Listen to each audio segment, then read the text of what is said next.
Mga kwento ni Thelmo.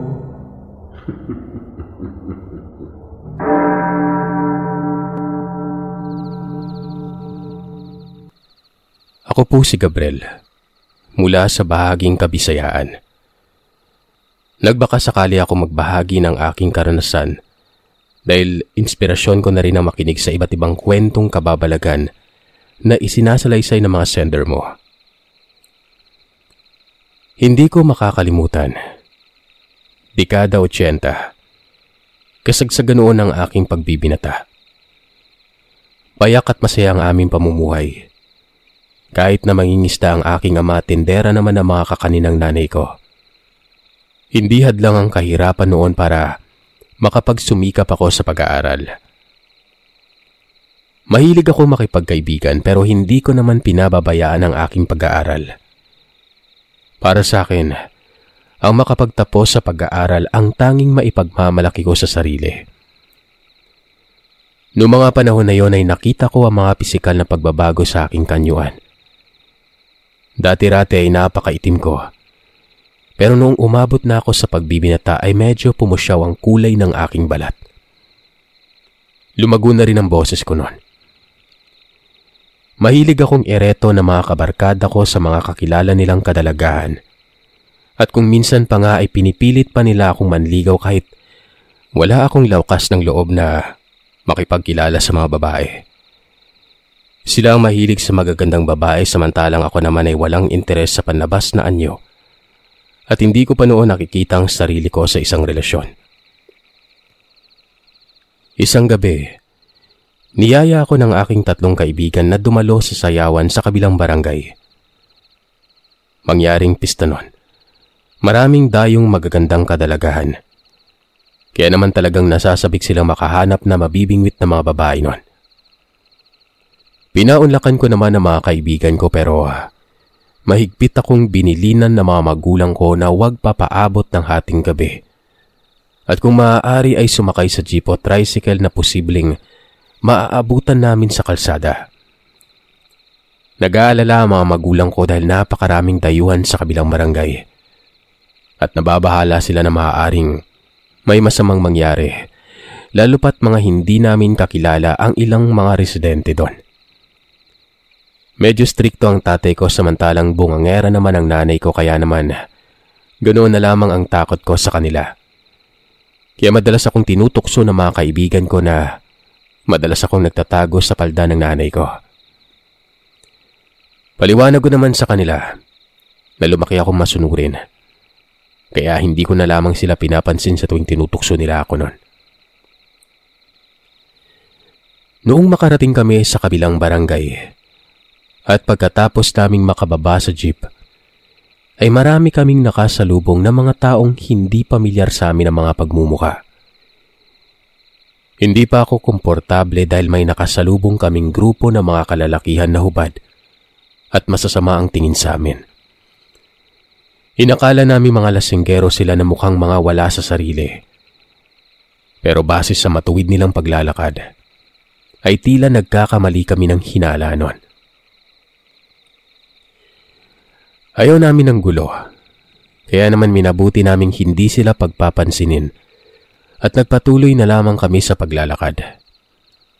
Pero hindi pa man lang kami nakakarating sa plaza nun, ay naramdaman naming sinusundan nila kami habang may mga kinukuhang patalim sa kanilang mga bulsa. Palingalinga ako at nakita ko na masama ang tingin ng mga lalaki habang hawak ang patalim at paulit-ulit na sumisipol nun. Sa tingin pa lamang nila ay para bang kakainin nila kami ng buhay. Hindi ko na nagugustuhan ang nangyayari nun. Pinagpapawisan na ako noon ng malalapot at parang nanlalamig na rin ang mga palad ko. Mukhang may balak pa silang manggulo. Mukhang may balak silang pagtripan kami. Hindi ko malaman noon kung nakursunadahan nila kami pero sa sobrang takot naming magkakaibigan, kumaripas kami ng takbo at dumaan sa matataong lugar. Ramdam pa rin namin na hinahabol nila kami kaya lumiko kami sa isang iskinita at nagtago. Hindi kami kaagad lumabas at hinintay naming tumahimik ang buong paligid. Pinakiramdaman naming mabuti at nang makasiguro kaming wala nang sino man ang umaaligid, ay saka kami lumabas sa aming lungga at nagpatuloy sa paglalakad noon. Dumako kaming magkakaibigan sa bulwagan sa mismong plaza, kung saan napupuno ng makukulay na ilaw, banderitas at umuugong na musika. Doon ay napanatag ang isip namin at nawala ang mga takot sa dibdib namin noon, dahil sa wakas ay nakarating kami ng ligtas sa sayawan. Ang unang nakapukaw sa atensyon ng mga kaibigan ko ay ang maraming magagandang kadalagahan ang nagkalat sa bawat sulok. Pusturang-pustura naman kaming maglakad patungo sa bulwagan na yon at naghanap ng mga makakasayaw. Nagkataon pa nakakilala ni Ronel ang isang marikit na dalaga at mukhang itinuro pa ito ang iba pang mga kaibigan niya. Nangislap ang mga mata ni Ronel, kaya naman mabilis niya kaming tinawag at isa-isa kaming nakipagkilala sa mga kadalagahan. Mabilis na napako ang atensyon ko sa isa sa pinakamatangkad at mistisang dalaga. Medyo mahinhin ito at mukhang mabait, kaya naman sa unang pagkakataon ay tila na humaling ako at halos hindi kaagad nakapagsalita sa kanyang taglay na alindog. Dahil doon ay ipinagtulakan ako ng aking mga kaibigan na makipagsayaw sa naturang dalaga. Namumula ako sa sobrang kahihiyan, pero laking gulat ko naman na pumayag ang dalaga na makipagsayaw sa akin ng, sabihin na lamang nating, sweet dance. Nagtungo kami sa isang tabi. Ikinawit niya ang kanyang mga kamay sa balikat ko, samantalang hinawakan ko namang mabuti ang kanyang bewang. Kinakabahan ako ng mga oras na yon. Mabuti na lamang at napigilan ko ang panginginig ng mga kamay ko. Saglit kaming nagkakwentuhan at sa konting sandali ay nakapalagayan ko na rin siya ng loob. Napag-alaman ko na hindi siya taga roon sa barangay at isa lamang siyang dayuhan kasama ang kanyang pamilya. Nagbabakasyon lamang pala siya at pagkatapos ng isang linggo ay babalik na rin sila ng kanyang pamilya sa Masbate. Nagalak naman ako nang malaman ko ang tunay niyang pangalan, Isadora. Nagpatuloy ang aming pagsasayaw sa saliw ng awiting punong-puno ng pag-ibig. Pakiramdam ko noon, kami lamang dalawa ang matatagpuan sa bulwagan, pero biglang nawala lahat ng mga ilusyon sa panaginip ko. Napalitan yon ng kakaibang takot at kaguluhan ng pag-iisip. Nakita ko mula sa kwelyo ng kanyang kasuotan ang bahid ng mantsa. Kulay pula yon. Hindi ko malaman kung bakit noon ko lamang yon napansin, samantalang matagal na kaming sumasayaw sa may bulwagan. May naaamoy din akong mabaho na parabang masangsang na nabubulok na katawan ng tao. At nagmumula ang mismong amoy na yon kay Isadora. Pinagmasdan ko siyang mabuti at doon ay halos magwala ang isipan ko. Biglang nanlisik ang kanyang mapupungay na mga mata. Nanlamig ang buo kong katawan. Nabitiwan ko siya at bahagya akong napaatras nun. Nagulat siya sa ginawa ko, kaya naman humingi ako ng paumanhin sa kanya. Nagdahilan na lamang akong nahilo at niyaya ko na siyang umupo sa upuan. Hindi na ako nanatili pa sa direksyon niya at dali-dali akong bumalik sa pwesto ng aking mga kaibigan. Pagdating ko, agad na bumungad sa akin si Ronel. Pinagtatawanan niya ako buhat sa nasaksihan niya. Tinawag pa niya akong mahinang klaseng nilalang dahil dinadaga ako at hindi ko man lang napapansin na palay na nga ang lumalapit sa manok. Ngumiti ako, papilit ng ngiti. Tiniis kong marinig lahat ng mga pangangantyaw sa akin.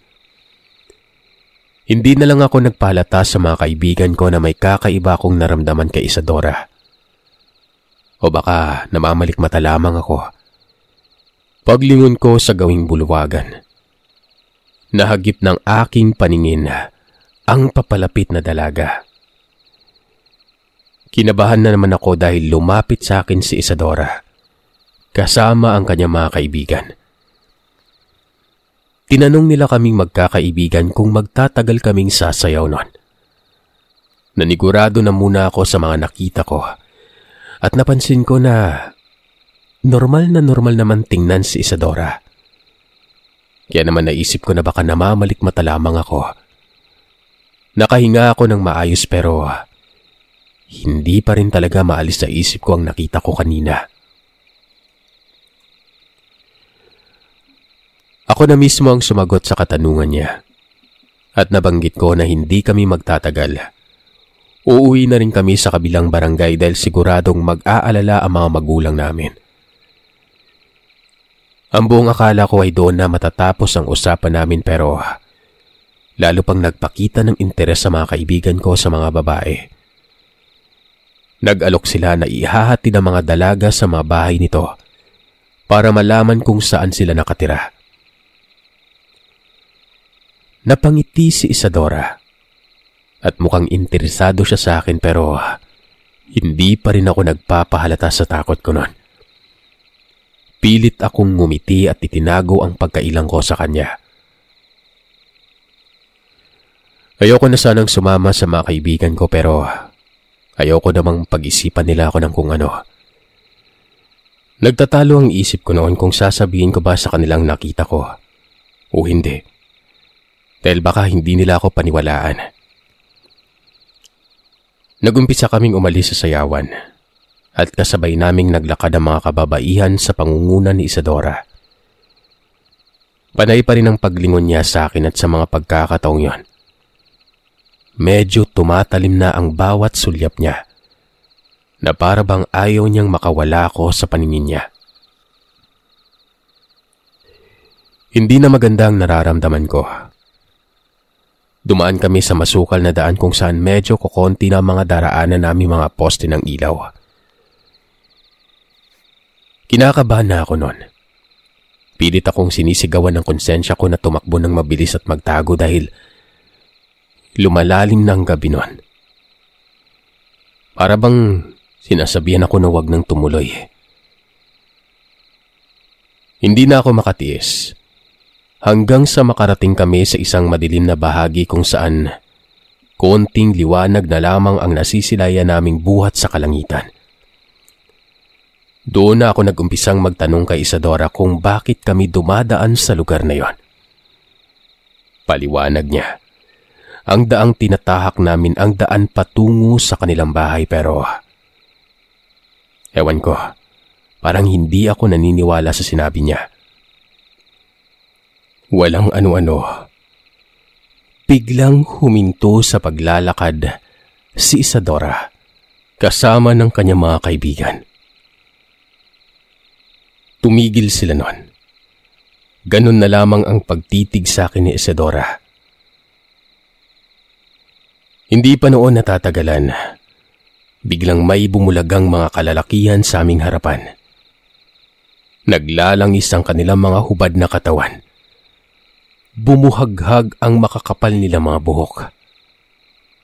Lumapit sila sa mga kababaihan at ganoon na lamang ang ikinamilog na mga mata namin nun nang kausapin ng isa sa mga lalaking yon, si Isadora.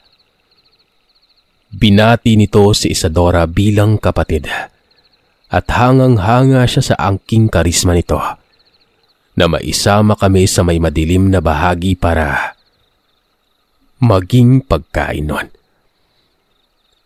Malinaw na malinaw sa akin ang lahat. Nabitag kaming magkakaibigan sa kung anumang patibong. Kapatid ni Isadora ang leader ng mga kalalakihan na nag-abang sa amin sa bungad ng barangay. Binalak naming tumakbo at magtago pero hindi kami nakagawa ng anumang pagtakas dahil pinalibutan nila kami. Unti-unting nagbago ang mga anyo ng mga kababaihan na tulad din ng mga lalaking yon. Ng mga sandaling yon, blankong-blanko na ang isip ko. Parang wala na kaming takas. Wala na kaming ligtas. Kahit saan kami mapalingon, Sir Seth. Ang mababangis nilang anyo ang aming nakikita. Nag-unahan silang tumakbo palapit sa amin. Lalo kaming kinabahan. Pero sa kabutihang palad, biglang may umalingaw-ngaw na putok ng di-kalibring baril.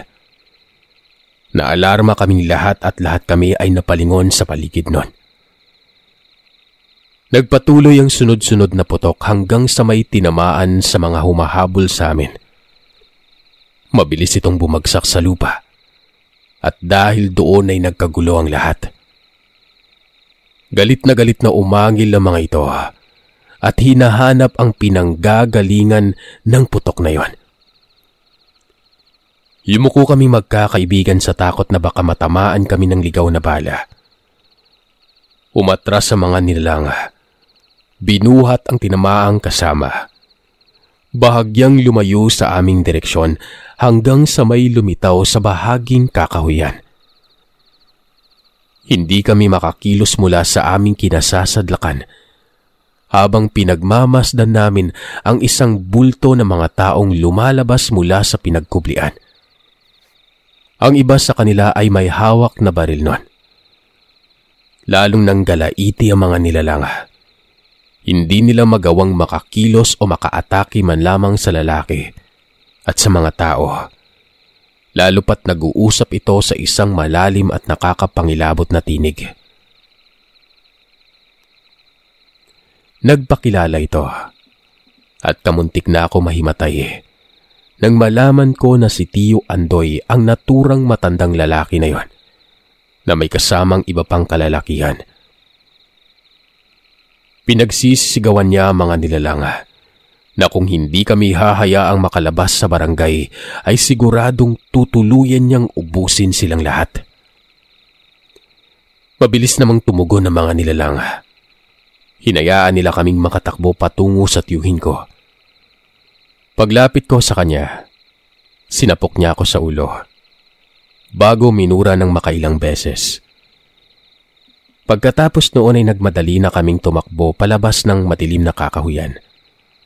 Pagsapit namin sa maliwanag na daan, kung saan natanaw na namin na may mangilan-ngilang mga tao.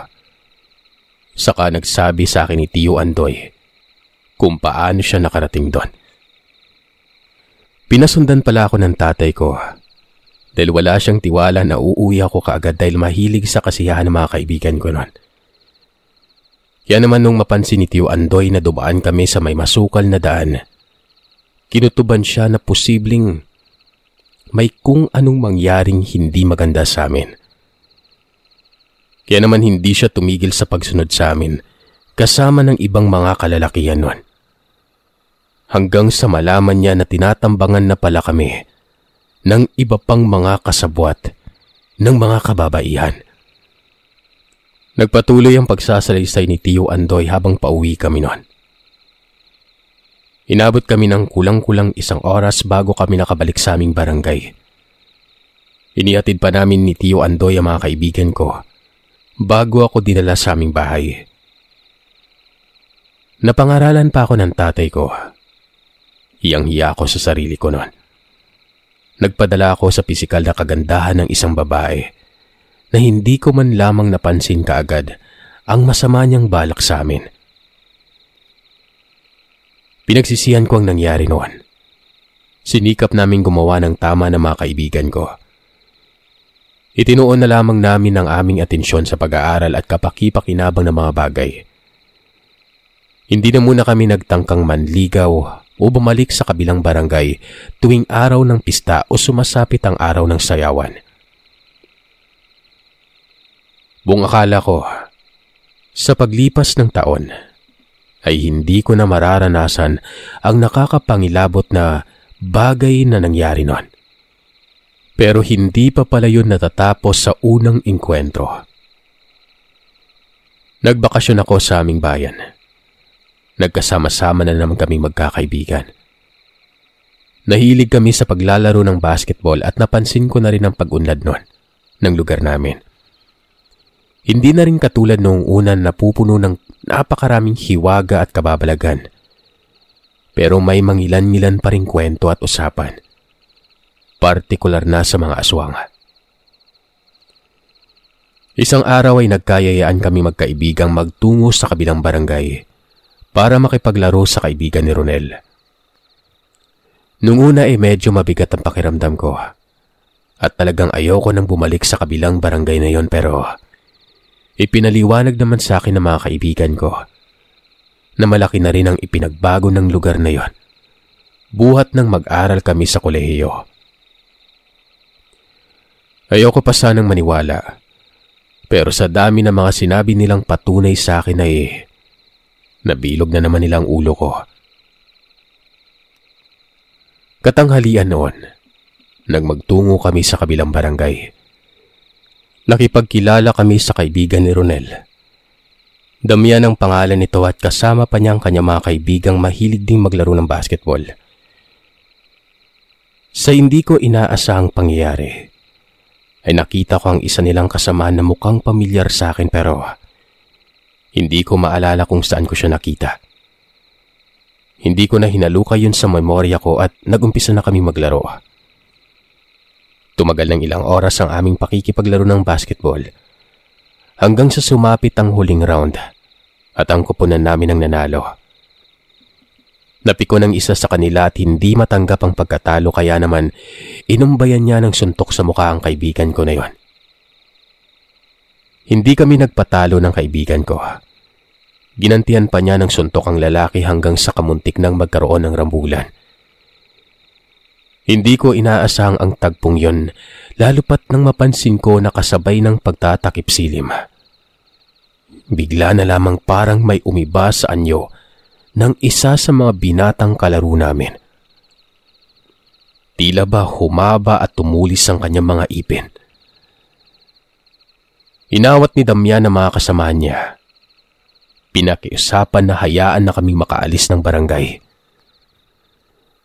Doon ko napatunayan na tao si Damian. Pero ang mga kalaro naming iba nun, hindi. Hindi siya pinakinggan ng mga ito at lalo pa nila kaming tinapunan ng mga nanlilisik nila mga mata. Noon ko lamang din napagtanto at nakilalang isa sa mga kabinataan. Kaya pala pamilyar ang kanyang mukha. Isa siya sa mga lalaki na kasama ni Isadora. Naroroon pa rin ang kinikimkim niyang puot sa aming magkakaibigan. Nagpumigla siya at nagmamadali kaming inatake, pero hindi ako nagpasindak sa kanya. Inilabas ko ang isang botelya ng lana na ipinabaon sa akin ni Tio Andoy noong lumuwas ako ng lungsod. Ipinakita ko sa binata ang langis kung kaya't natigilan ito sa pagsalakay. Binantaan ko siya na kung ipagpapatuloy niya ang pakikipaglaban sa amin ay mapipilitan akong ibuhos ang langis sa kanilang grupo. Bagay na lubos naman niyang naunawaan at alam ko rin na malalapno sa mga balat niya kung sakaling madampian sila ng sagradong langis na yon. Kahit galit na galit ay walang nagawa ang binata, kung hindi sumang-ayon at makiisa sa pag-atras alang-alang sa kanilang kaligtasan. Bahagya siyang umatras at kasunod noon ay nagpasalamat si Damian. Lumingon si Damian at humingi ng tawad sa amin, pero pinayuhan na niya kaming umalis sa barangay bago pa magbago ang isip ng kanyang mga kasama noon. Agad naman kaming nagmamadaling nagtungo sa paradahan ng sasakyan at walang pagdadalawang isip na sumakay at bumiyahe pabalik sa aming barangay. Yun ang huli naming naging engkwentro sa mga yon, bago pa kami muling naghiwa-hiwalay ng landas noong sumapit na muli ang pasukan sa kolehiyo. Ipinangako namin sa aming sarili na hinding-hindi na kami magtutungo sa kabilang barangay dahil natatandaan na kami ng kung sino mang mga nilalang na naroroon.